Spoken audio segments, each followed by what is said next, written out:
So my aunt venye alienda kuwafungulia akakutana na mshale hapa. You know? So and these arrows, si ati ni arrow tu. You know they are poisoned.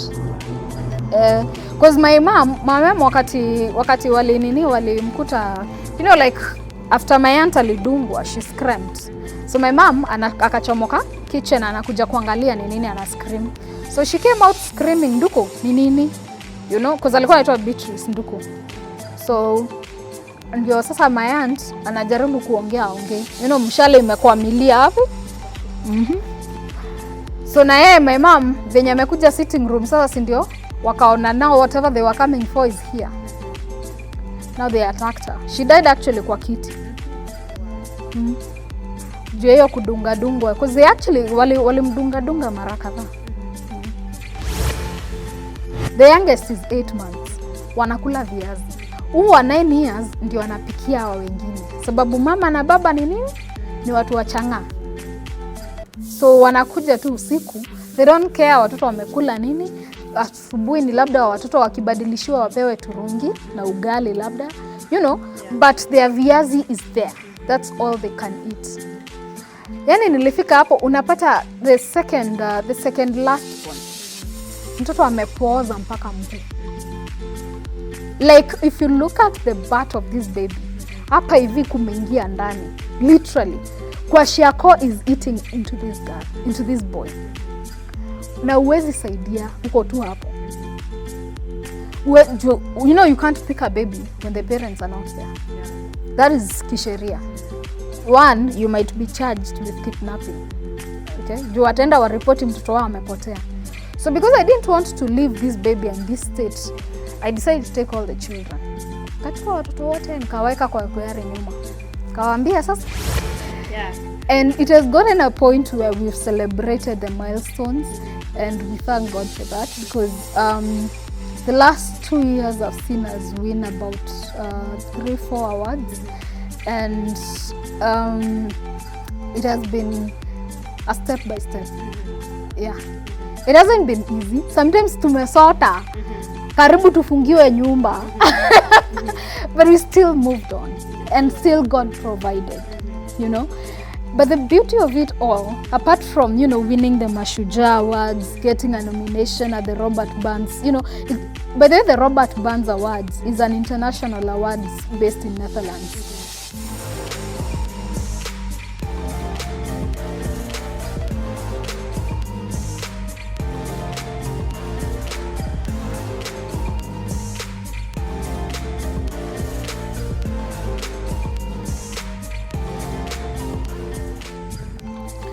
Then now, mimi nimejificha, actually ilibidi nimesimama nyuma ya mti. Ndio nijificha sasa nione our adults, you know, you guys, you adults, how do you react? They were actually more than, like, I think they were around 8. And no one was bothered.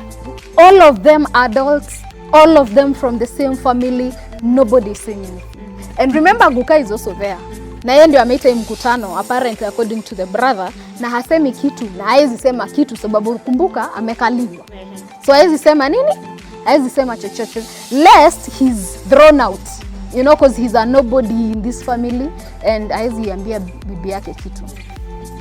So mi kuona panga inainuliwa tena, now mistake number 2, I screamed. Now screaming here, I'm alerting these murderers that, you know, kuna ka intruder hapa, kuna ka mtu unajiitania pia you know, and that's, you know, it's actually very normal that, you know, you get to a place and you realize kuna kitu kisanga inaendelea and you're like, now what's going on? Nobody's saying anything, nobody's doing anything, so you scream for help. So ku scream, now I realize everybody's turning, wa kuna ka mtu hapa, and now my aunt now screams loudest, Dioka, hebu endeni mkashike. So me I ran. You know, now nimeona chenye kime happen now. Inabidi nipotee. Juu amesema endeni mkashike. And you know me, I'm this short girl. By the way, okay, of course it's not like I'm that tall even right now. But through this, I was very short. Literally very short. I think I was almost becoming a kambilikimo, ni Mungu alikataa. And So mimi nikatoroka. Venye nilitoroka nikaona kwa my uncle, there's another uncle mwenye alikuwa anaishi opposite hapo, their cousin. So ni mwalimu. Nikaona gate imefungwa. So I moved to the next house. Ilikuwa ya one of their cousins pia who is a reverend. Nikaingia hapo. Nikampata na brush meno tu. So unajua ni masaa ya asubuhi. We are talking about 7 in the morning. So napata ana brush meno hapo asubuhi akiimba. So unajua ma reverend tu ni kogosha. So me I'm like wanaua dad. Then by the time I'm finished with dad, he's like ati niko chini ya kitanda. You know? Yeah. Actually nilipita ile design hata ku notice nimeingia wapi. Na by this side kuna watu wanakufuata nyuma ama uko peke yako wewe ndio unakimbia? Nakimbia nikikimbizwa. Remember my uncles na one of my aunts amesema nini? Kashike. So one of my uncles is running after me na yeye huyu mwenye anasema kashikwe is also after me. So ikabidi nimejificha. So mimi nakimbia kwa barabara nikisema wanaua dad. And then now I'm attracting, you know, kwa barabara juni asubuhi kila mtu ako pirika za kwake, mara wengine wanaendea maziwa, sijui wengine wanaendea nini, you know, kutafuta kiberiti, sijui nini imeisha ya asubuhi watengeneze breakfast. Unajua ushago tu. So I attracted people's attention. Sindio sasa wakakuja kuona nini kinaendelea. Na mimi niko tu na scream kwa barabara za Iran, wanaua dad. Then I get to this reverend's place na mkuta hapo.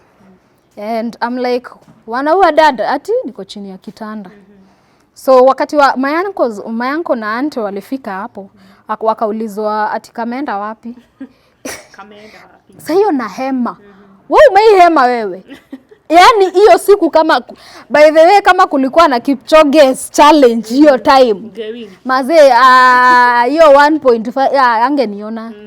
Mazee hiyo ningeshinda hiyo. We nilitoroka, I'm telling you. And then kufika hapo chini mimi nikajieka tu chini ya kitanda. And then and you know it's his bedroom I figured nikiingia hapa tutoto tunaweza nisema, nikiingia bedroom yao tutoto tunaweza nisema. So huku kwingine kunakaa kumenyamaza. Kaingia chini ya kitanda. So nao hapo hivyo ndio nasikia wakiuliza huyo reverend na kameenda wapi? Akamwambia nani? Flo ameenda wapi? Ati amepitia tu hapa. I think amepitia kwa shamba hivi. Sijui ameenda wapi. Hebu muangalie huko nyuma ya nyumba. So they started looking for me. Na mimi niko tu chini ya kitanda hapa na wasikiza. I never said anything, sikuongea, nikanyamaza. Until now everybody gathered. Wakati nilisikia silence na nyumba imefungwa mlango, ndio sasa nikatoka nikaketi kwa kitanda. Ningoje sasa nione nini itakuwa next. So one of my the wife now to the reverend akakuja akanifungulia. You know like akifungua, si eti ananifungulia akijua niko kwake. Ako tu shughuli zake, you know like ametoka kutafuta maziwa nini ya kuna kerende nje. So anakuja wakisema gai. Hata sijui ni shetani mgani ameingililia hii jamii leo. Unajua, you know, so unajua tu zile masusu za neighborhood. So hiyo time mimi nimeketi tu kwa kitanda yao. Akakuja akafungua na mimi nikachamoka, sikumuongelesha. Nikatoka. So nikaenda sasa nikajoin hiyo kerende yenye ilikuwa hapo. Nikapata ati wakisema venye wamepigia polisi, wanangoja mapolisi wakuje nini. By this time umeweza kuona your dad? Amelala tu hapo. Hakuna mtu anamguza? Alitoroka na panga. Alibeba panga yake akapitia kwa shamba. Akaenda. And now my aunties are there pretending to be, you know, shocked. You know sasa si ndio isikue ni sisi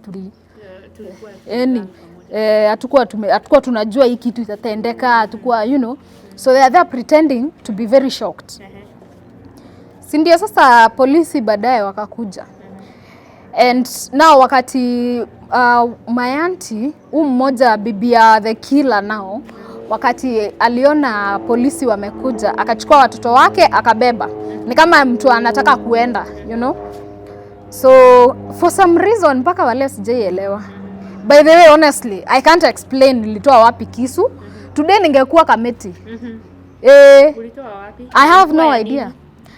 The idea was umemaliza familia yangu. So hata mimi naenda kumaliza yako. So I saw my aunt with the babies. So I was actually running after her. literally kwa shamba. And then venye nimefika katikati ya shamba, one of my pastors, tunajua sisi tuliendanga Sunday school when Sunday school was Sunday school. So one of my pastors hapo hivyo aka scream. Ati Flo hapana. So me I was like ati, you know, I actually stopped and turned. Like huyu anajua jina yangu ni nani. You know. Unataka kujua. And you know, now this time I'm like, you can't even be serious. Like you're telling me to stop. How? Ungekuwa mimi ungefanya nini? You know? So by the time all these questions are coming across my head, pastor akakuja akanihug. Then now I think after that ndio I think I came back to my senses. Niko zile za aya na niko na kisu. So I dropped it. And by the time all this is happening, police now ndio wanafika. So they want to know now what is going on, what happened, nini, you know. So si ndio hiyo sasa hiyo time huo pasi akachukua ile kisu akaficha kwa mfuko. So isionekane. So akanishika tu mkono akaniambia hapana, you know those counseling, you know, the talk and what not. Usifanye hivi, sikukufundisha hivi Sunday school, Mungu anasema tusameheane. Because ile zae, you know, inaingilia hapa inatokea hapa. Because you know at this time I'm not in my, you know, niko tu. So you're here trying to tell me what? Like seriously, have you seen what has happened? You know? So my dad, one of the cousins, huyo mwenye alikuwa mwalimu, the first gate yenye nimekwambia ilikuwa imefungwa, alikuwa na pickup. Juu sasa polisi wamekuja, akaambiwa agurumishe pickup wapeleke dad OC. So all this time walimchukua tu wakamfunga, you know, ndio asibleed sana. So they rushed him to hospital na polisi mmoja. Akafika akapewa first aid. And then wakasema, the cuts are too deep, we may not help. So we have to transfer him to a bigger general hospital. Si akaekwa kwa ambulance.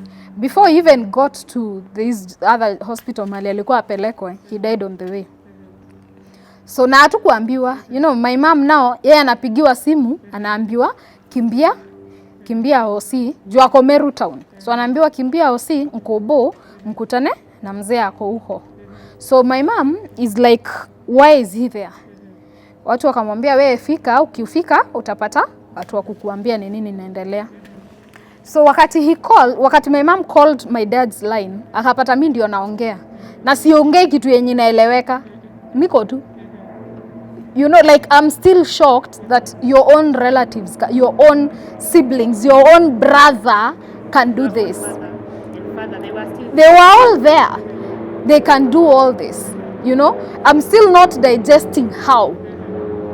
Like, you have to be either umerogwa, umekorogewa, you know, to even consider doing something like this. But anyway, it happened. So that was actually in November. KCSE ilikuwa inaisha November. So that was in November. We buried my dad 12th of December. Kidogo before you go to the burial, hapa ulikuwa unapika chai. Chai yangu haijakunywa na mtu. Kuna watoto umeacha kwa nyumba. Si hata wao wamekuja. Wamekuja sasa hapa.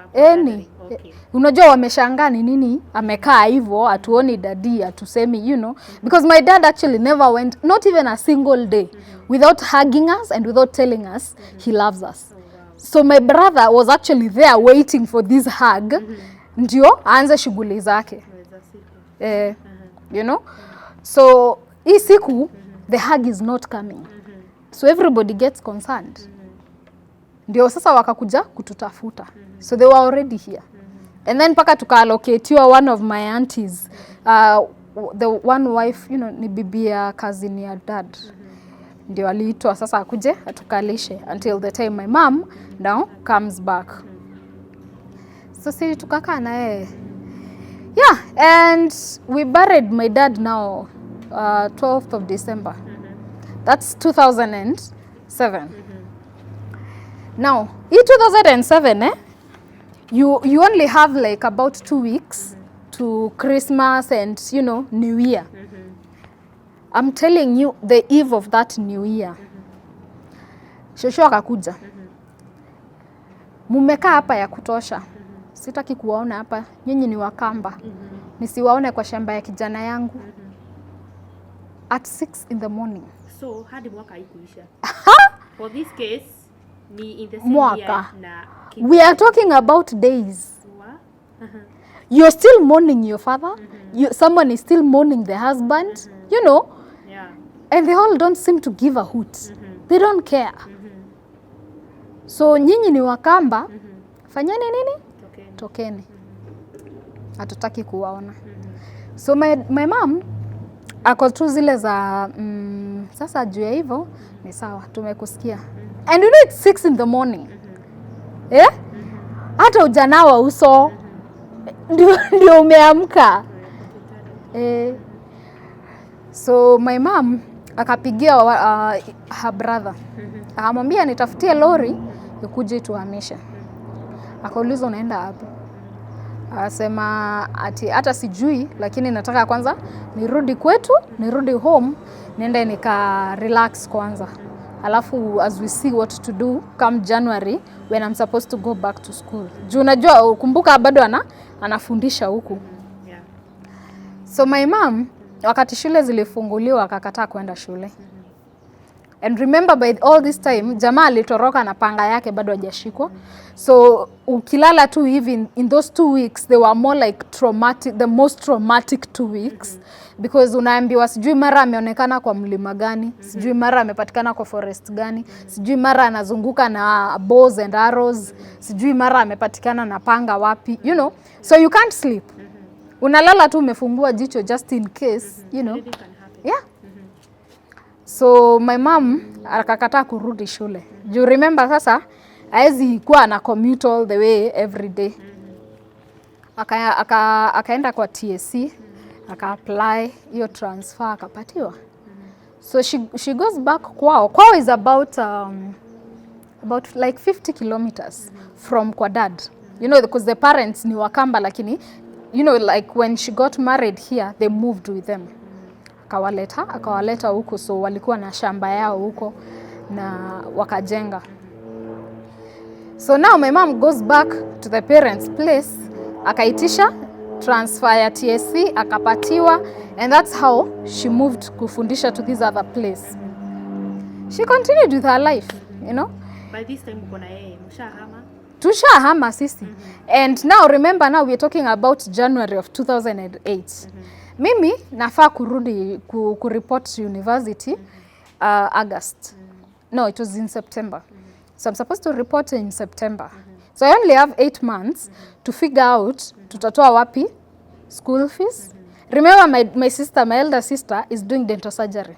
The most expensive course you'll ever get, and it's 7 years. Na lazima ununue hizo vitabu zote. So I knew hapa kimeumana. So I knew my life here was already done. In fact, I remember telling my mom, hakuna hata haja ya ujistress, juu uko na bradhangu na sistangu wa kufundisha, na pia sistangu mkubwa wako shule, wacha mimi nitulie kwanza, and then now when everything else we figure out, wakati moja ama wawili wametoka shule, I can go back to school. My mom was like, hapana. Ukikaa hapa, utaolewa. Ukikaa hapa, chances of you know, like being any village coward, they are very high, you know. So sina pesa, but what's the worst that can happen? So during my dad's burial, the area district education officer alikuwa. And after like the 1 week hivi after burial akakuja, you know, the results, si unajua ni ile time results zilikuwa zinatolewa mapema kabla hata mkule Christmas mko na results. I did very well because I was actually top 3 in the entire district. So nikaambiwa sasa nichukue forms za scholarship nijaze. So I filled. We never heard from them. Remember wanatuma barua na sisi hatuna PO box. You know, Tharaka hakuna PO box. So unaambiwa utatumiwa barua wapi? You know? So hatukupata any response, tukanyamaza. So wakati wa kureport shule came, and my mom was like, ukikaa hapa, the best that can happen to you ni upate bwana mzuri akuoe. By force ama No, ni zile, you know, she was just trying to reason with me. Because you know, for me nimemwambia ana school fees. Na ukiangalia yenyewe mwalimu wa primary, haezi afford. You know, cause ya dental surgery si pesa kidogo. Then now we're talking my brother and my sister who are in some academy, kashule tu huko. You know, so ukifigure out hii pesa yote, you're like, enyewe mom, hapa, wacha tu usijipatie tu stress. And I could see even the way she was so stressed out about it. And before to continue, sasa uko kwenye mlikuwa unaishi your father's side, mliwahi pata maybe habari ama the killer was arrested ama lienda tu hivyo? He was actually arrested sometime in March. You know, like March 2008. And after he was arrested, you know, kesi venye zinachukuanga so long, So akakaa ndani. Because he stayed, alikaa ndani for about 4 years. No, actually it's about 3 years. Kutoka 2008 mpaka 2011. Wakati kwa judge in Meru High Court alimpatia bond. Because alikuwa amenyimwa. And then akapewa bond, and the brothers now and the sisters wakalazimisha the guka now. Remember their father doesn't have a say in this house. So akaambiwa wewe ndio uko na title deed. Peana mtoto atoke ndani. So he had no say. Ikabidi amepeana. And the guy was released 2011. He was released in 2011 mwezi, I think it was around April, May hapo. So wakati alireleasiwa, he came nyumbani. Hakumaliza hata miezi 3. He killed my mom. What? Yeah. What transpired in between? Now, before even we get to him killing and getting the bond and going, so here I am, I'm joining university. Okay?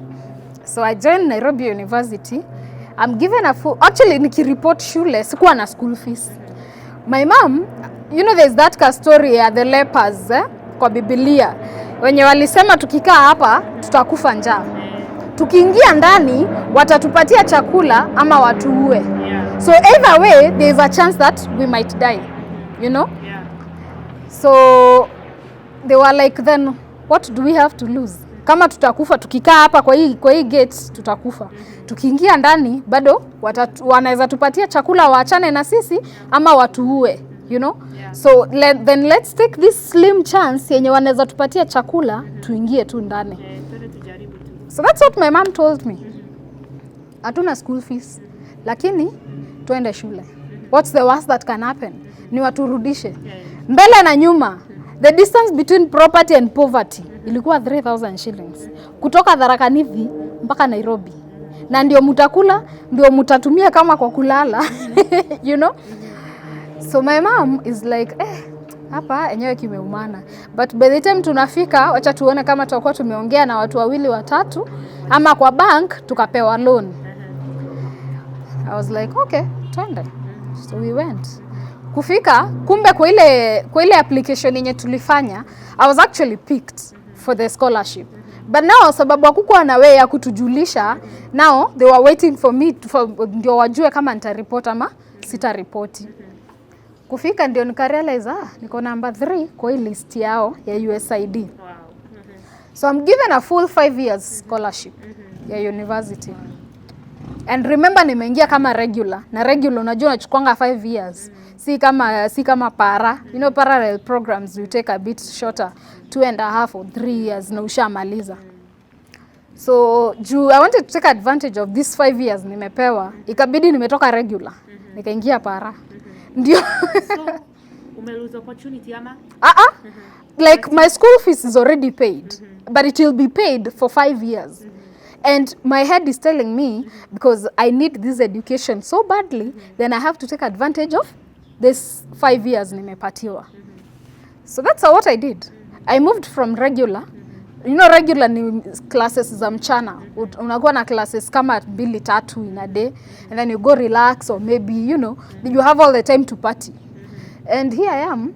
Mimi mtoto sinajua mali nimetoka. Sinaona ile shida tumepitia. Si nimeona ile depression madhe amepitia.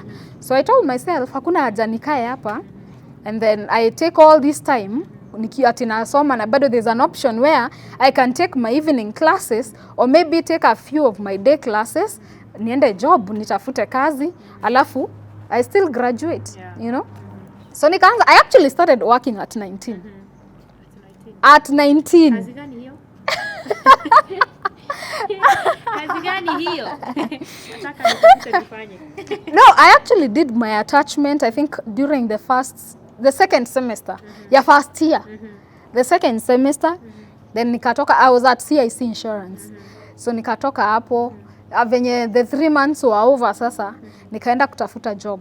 I got a not a temporary job, treasury. Uhuru was the Minister of Finance back in the day. Wacha saa hii ni prezo. He was the Minister of Finance back in those days. So tulikuwa tunapitana naye kwa lift hivi, unaambiwa mdosi ndio huyo. Ndio huyo. Na wewe ndio uko hii side nyingine unapanda. So I worked there for about 8 months. And then I left. So the day I'm leaving now, I'm actually, you know, like leaving because I'm feeling that maybe, you know, I'm not valued enough. You know, it wasn't even that sijui masomo. Then I walk back to CIC, nikamkuta the deputy branch manager. Alikuwa anaitwa Mrs. Wang'ombe. Nikamkuta hapo. Nikamwambia, by the way, siendi nyumbani. And I remember it was saa 5 asubuhi. And I told her, sieti I will do anything, but siendi nyumbani na nataka kazi. And I'm not giving you 2 options. Ni unipatie kazi. You know? There was, by the way, I'm that kind of a person. If I want something, I go for it. And I'll not give you an option. You give me or you give me. We are not discussing. So, yeah, Mrs. Wang'ombe akaniambia haya sawa. Juu tulikuwa na wewe hapa na tuliona venye ulifanya, ingia kazi. So I started working immediately. You know, like nimetoka hapa, you know where treasury is in Nairobi yenu. Pale. CIC is at Kenyari. You know, just a walking distance, less than 5 minutes ushafika.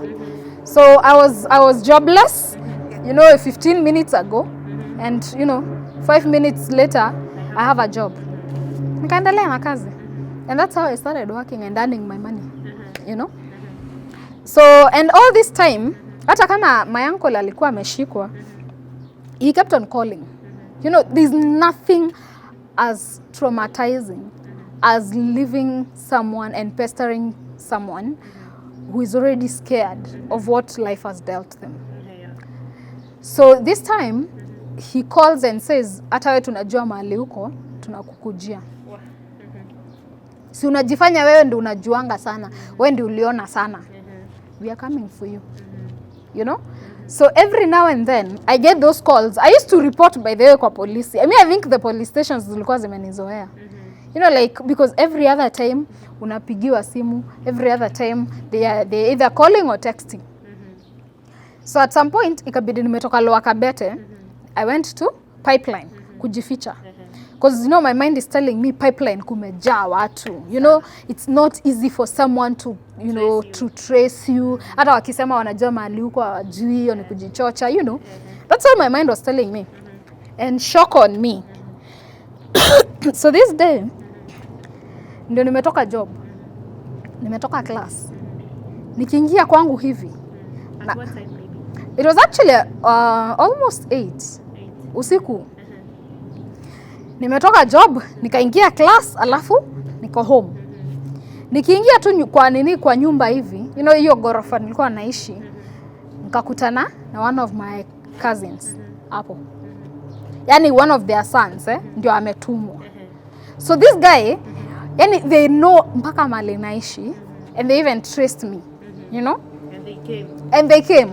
Kukuambia nyewe, si eti tulikuwa tunaongea, tunajua. Why? Umejikuta mkoro kwa kulikuwa unaitwa mkoro kwa Ruben. Guy. How I crossed over.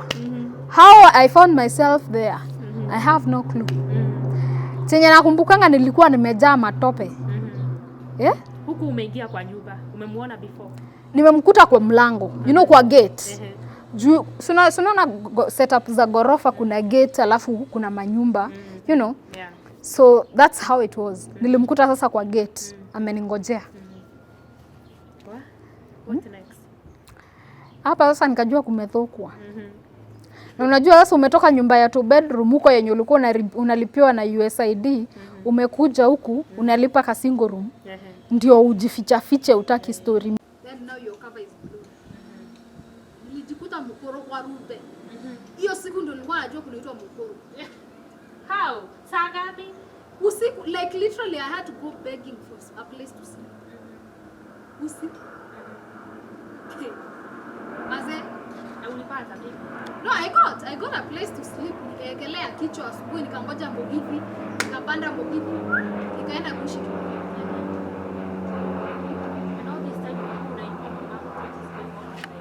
They knew. Even my sister knew. In fact, my sister, She offered to host me for a couple of days.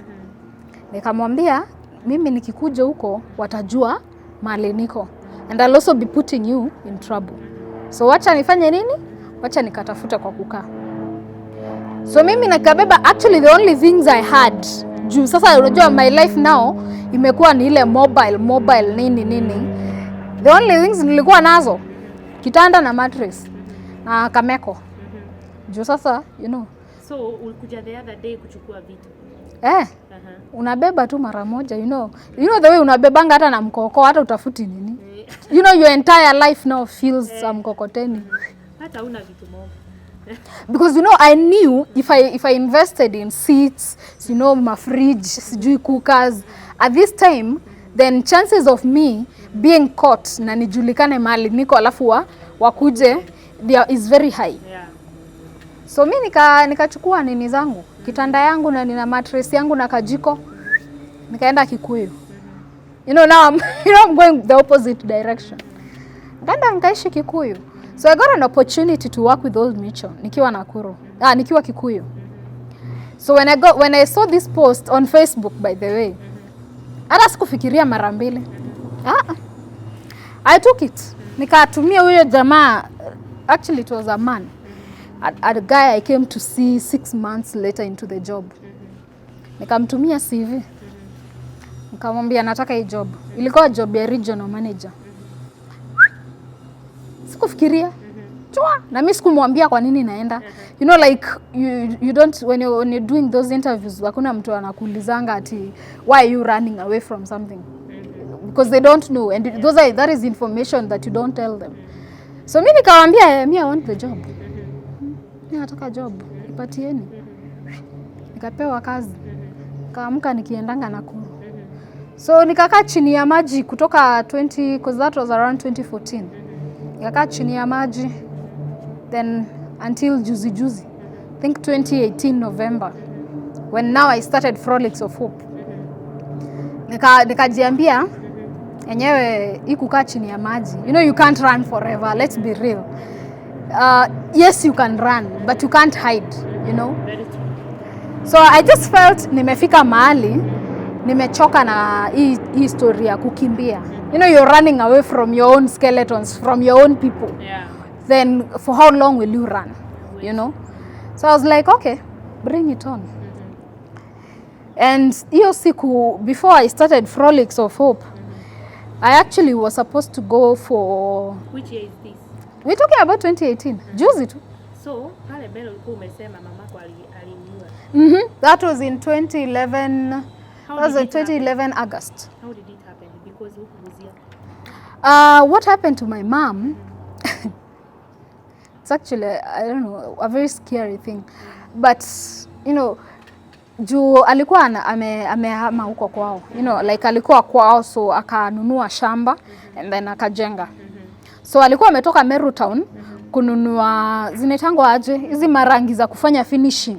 You know, juu nyumba imejengwa, imerufiwa, imetengenezwa kila kitu, so ni marangi tu zilikuwa zimebaki, and then now it's a complete home. Alikuwa hata ashaeka vitu zake huko ndio alikuwa analala. So that evening walikuwa na the sister in law. Walikuwa na yeye hapo. So wakichapa tu story, you know, kawaida, how is your day been, nini msheneza neighbors nini, you know. So actually kitu around saa 1 jioni ndio walitokezewa. So they opened the gate, actually walikata kifuli. Kata kifuli, wakaingia, wakabisha. You know the way you just knock mlango ya jirani, because you know plus ni compound ya mama yake. So my mom never thought anything could be, you know. So lazima afungue, because you know there are my cousins there, So finally you went back. No, alikuwa kwao. Kwao nyumbani Kwa kina mama yake, kwa kina mama yake ndio alikuwa. Hakuwa kwa dad. Alitoka huko na akaachana na hizo vitu zote. Mpaka nyumba mpaka wa leo it's actually there. Inaishingi zinaitangwa aje bats. Bats tuta wate na Gikuyu. That one. Sasa inaishingi hizo. Na so wakati my mom left, hajairudi huko. So alirudi huku kwao akajenga. So hii ndio nyumba sasa ya huku kwao ndio alikuwa anamalizia. So walikakuja tu wakambishia. Just the way you know kids will come and knock. So my aunt, mother alikuwa kitchen. At what time was it? It was at 7. Jioni, you know, na unajua Geshage sasa, you know, the setup hata huku jua sieti na nini na kuna kuanga dark hiyo time. Still, you know, bado kuna ka light kiasi. So hiyo time ndio sasa wali knock. My aunt went to open. The first thing anakutana nayo ni mshale hapa. My aunt. Si sasa yeye amekuja na guns wake. My uncle nao mwenye amereleasiwa from prison amekuja na maguns wake. You know, like other cousins. Because actually I think they are my cousins. Because I don't know, from my neighbors' statements they say kulikuwa na cousins wangu wawili. Then now they had picked other, you know, these idol boys wa ushago huko ndio walikuwa na wao. So si wao ndio walikuwa wamepewa kazi. Na sasa yeye ndio alikuwa ring leader. So my aunt venye alienda kuwafungulia akakutana na mshale hapa. You know? So and these arrows, si ati ni arrow tu. You know they are poisoned. Because my mom wakati walimkuta, you know, like after my aunt alidungwa, she screamed. So my mom akachomoka kitchen anakuja kuangalia ni nini ana scream. So she came out screaming, Nduku, ni nini? You know, because alikuwa anaitwa Beatrice Nduku. So ndio sasa my aunt anajaribu kuongea. You know, mshale imekuwa milia wapi? So na yeye my mom venye amekuja sitting room sasa si ndio wakaona now whatever they were coming for is here. Now they attacked her. She died actually kwa kiti. Juu hiyo kudunga because they actually walimdunga mara kadhaa. How did you learn that maybe your mother is not there? It was actually I was in Nairobi. I was in Nairobi, nilikuwa nimejificha. And one of my friends actually is a neighbor. Tulikuwa tunaenda na yeye kwaya kwa kanisa, and he calls me the following day kitu saa 6 ya mchana. And he's like, umesikia mama yako amekufa? I was like, what did you just say? And you know, it's not like he's telling you at you know the way mtu anatadagia maodo, you know, yeah, aliniambia umesikia mama yako amekufa. I was like, how? Aliuliwa jana usiku. Hujaambiwa? Kwa zile za mpaka wa leo I've never forgotten those words. So ni sababu gani inaweza kufanya huyu brother ya babako atake kuwa mama? No, it was actually because everybody else, you know, they had to do away with the witnesses, and even the people that were trying to follow up his case. So anybody, I'm telling you, people lost their lives. Countless people. All the neighbors wenye walikutwa pale na polisi wakaandikisha statements, wote they were killed. So even wakati when even they're now getting to my mom ndio wamuue sasa, nobody wanted to even write a statement because they knew hii sasa nayo hii ni story nyingine. So tukianza hii nayo hata sisi tutapanda. You know? So they all of them got scared. and they didn't want to, you know, be part of that. Na hivyo sasa ndio my mom kesi yake hakukuwa na mtu wa kuripoti, hakukuwa na witnesses, hakukuwa na nini, nothing. So the brother was a free man by now. Yeah. Till today. Mpaka wa leo. Wow. Yeah. Okay. Mpaka wa leo, because you know they've killed all the witnesses, na mwenye alikuwa anafuatilia ndio huyu tushaua. So and you know, according to judiciary, according to law, lazima kukuwe na witnesses, lazima kukuwe na watu wa kupeana, you know, statements na sijui nini. So there wasn't anybody willing to come out because they also don't want to risk their own lives. And that's how it went down. Okay. Yeah. So by this time we were there, before we get back to your mom, we were at Frolics now. So at Old Mutual, I would interact with several people. So, you know, the high and the mighty, you know, the middle income earners, the low income earners, you know, name them. I knew I had several networks. Yeah. But now, that wasn't even the reason why I started Frolics. This day, there was supposed to be a symposium in Naivasha. Ilikuwa imeorganiziwa na governor.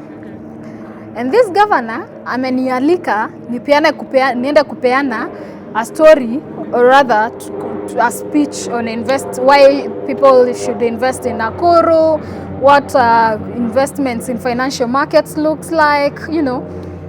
Na mimi niko tu nikasema sawa. You know, I accepted the invite na nini kila kitu ikapangwa. That night now ndio tuamkie kesho yake tunafaa kwenda hii investment mkutano yenye iko Naivasha. I didn't sleep. Nikaamka tu asubuhi niko tu zile za na hii kitu sasa hata nikienda itanisaidia na nini? You know, the way you even start even getting these, you know, weird, you know, mentalities, and you know, you don't feel like going there, hautaki kufanya kitu chochote huko tu. Yeah. So that day, nikaamka tu. I just took my car and decided to drive. I took a long drive to hiyo place ilikuwa inaitwa Nice Sweet. Still called Nice Sweet. So kufika Nice Sweet, I don't even have a clue why I'm going there. I don't even have a reason why I'm here. But I'm just here anyway. You know, remember nafaa niende Naivasha, na sijaenda Naivasha, nimeenda Nice Sweet. Na hii ni mahali kwenye wamezoea kupigana. You know, like vita ni every day. So mimi venye nilifika, kakitu tu kakaanza tu, unajua tu kutafuta mushene kwa watu. Kakitu tu kakaniambia, waulize venye watoto wanakaanga huko. Like what happened after, you know, after wamepigana juu saa hii ndio wanatulia. Hebu find out how many children have been raped, how many women have been killed, how many men, you know, like how many households they are headed by men that are now headed by women, you know, such questions. Ndio nilienda nazo huko ni kama mtu anafanya. Ni kama kuna ka investigation nilikuwa nafanya. Na mimi niko tu, you know, I'm not even feeling anything. Niko tu. Niko hapo na kitabu kangu naambiwa naandika. And then the funniest thing, your place wanakuanga na shida. But you know, because of the clashes and what not, development hawaionangi. So mi wakati niliuliza wanaume wote watakwambia sisi tuko sawa. You know? Very true. So I actually asked a couple of men and they were like, watoto wako sawa, kuna shida huku. Kuna shida.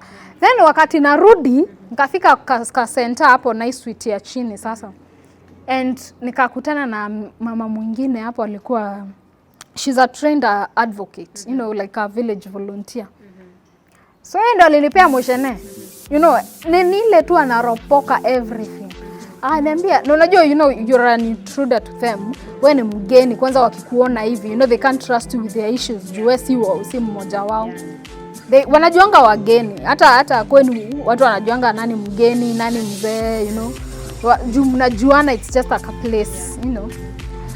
So, mama akaniambia, by the way, madam, so umeniambia unatoka ofisi ya children. Na sasa imagine, with a lot of confidence, I'm telling them, nimetoka ofisi ya children, nimekuja kuona venye watoto wetu wako. You know that seriousness lying through your teeth.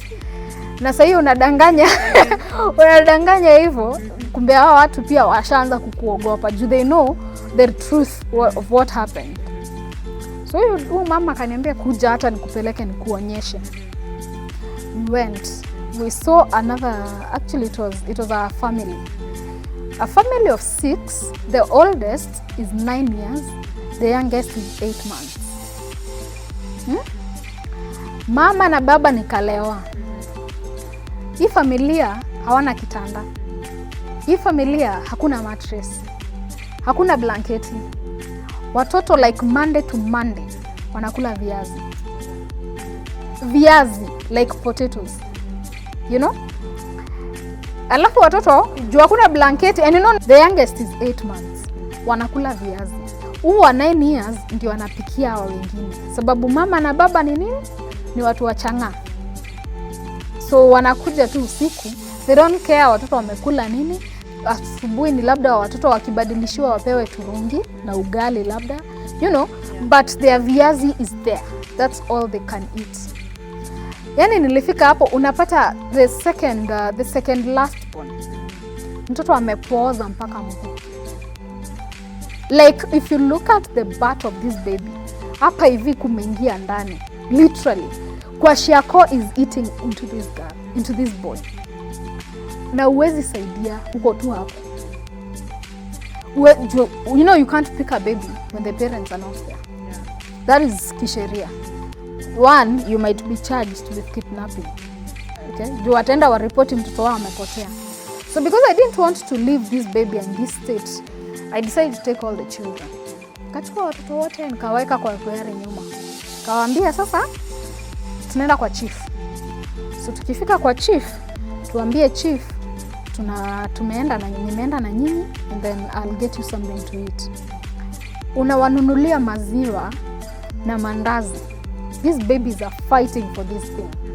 Literally. Na kila mtu ako na paketi yake ni akule amalize and then aanze kupigana juu hiyo ingine.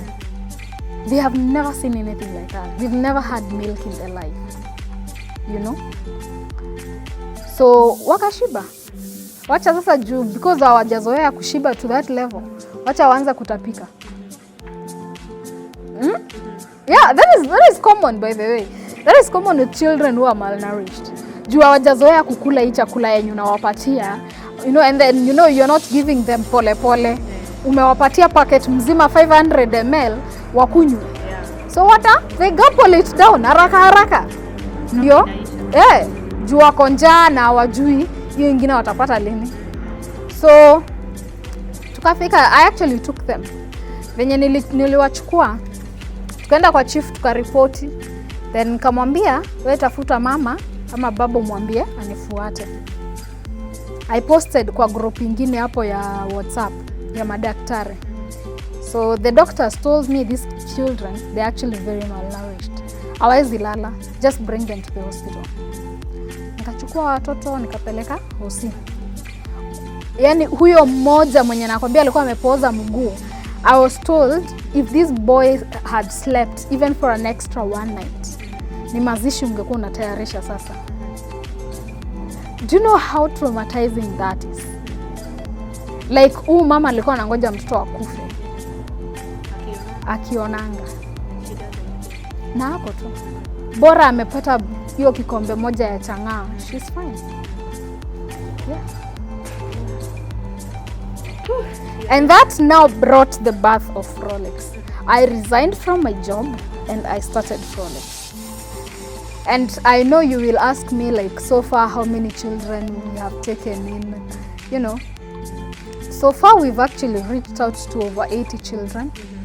More than 80, majority of whom they were either defiled, they've witnessed their parents fighting, you know, that like they've gone through domestic violence, you know, because unambiangwa there's a reason why you shouldn't be fighting in front of your children. Hao watoto wanakuangalia wanasoma. And the way you treat your wife or the way you as a wife treats your husband, your children are learning that. So na hivyo ndio wataenda kufanya, you know. So most of them wako tu zile za, you know, my mom showed me this how a woman should be treated. My dad showed me this is how a woman should be treated. My mom showed me this is how a man is supposed to treat a woman. And that's what I'm following. You know, as a child, that's what I'm following. So that's how I started now the trauma and counseling for these children. Because, I mean, we've witnessed all these things, and considering also the clashes that, you know, even the 2007 post-election violence, you realize a lot of suicide cases in Nakuru, ziko, actually even in Kenya, because the youngest case I've personally done a rescue for is for a 3-year-old. You can imagine a 3-year-old akijaribu kujiua na anakuambia hastaki kuishi. 3 years. By the time this baby is 3 years, they already know they're not wanted. Yeah. They can feel that bitterness, that anger. You know, they don't want to be there to see how their parents are treating the others or treating themselves. You know, wanajiangalia, wanaona, my siblings are being treated like this because of me, you know. So, yeah, we have actually rescued more than 80 children. But currently we have about 41 that they're still at the center. Na tunaendelea.